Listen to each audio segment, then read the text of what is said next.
Through the Keyhole. This is a brilliant and honestly very imaginative entry in the Dark Tower series. Another flashback book essentially to the Wizard and Glass that we read right before this. This is like a 4.5. It takes place in between book 4 and book 5. And at the core of this, it's essentially about a boy who goes on an adventure to help save his mother, facing off against dragons, evil fairies, and giant hellish storms. So just like a fun little one-off story.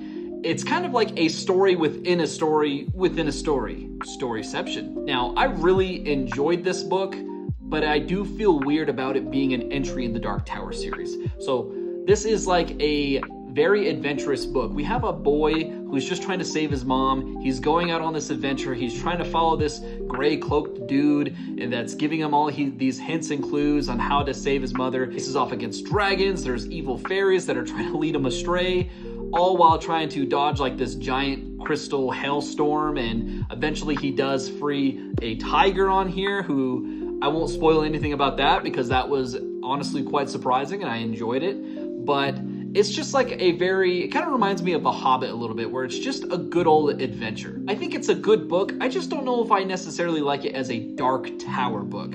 I feel like this did a lot of things really good, and I just wish that it was more of a standalone, maybe set within the same universe, but not within the same timeline of the Dark Tower, because ultimately you can skip this book and not really miss anything. I think it would have been much better being a standalone. And one thing I will say is that I was kind of a little bummed that this is another flashback story. I feel like Wizard and Glass was such a big book, and although I really enjoyed it, I enjoyed the book, it just felt like the story that we have with the Dark Tower had all this momentum going, put to an absolute stop as we have two flashback books, and all I'm trying to do is like, man, I just want to read what's happening next, because it was such a crazy cliffhanger with Blaine the Mono and all of that stuff. So I think this is a good book, and I really wish that we'd have just cut out all of the Roland parts and just had this be a Dark Tower spinoff. That would have been great. But overall, I think on its own, I think this is a great book. I'm going to give it a 4.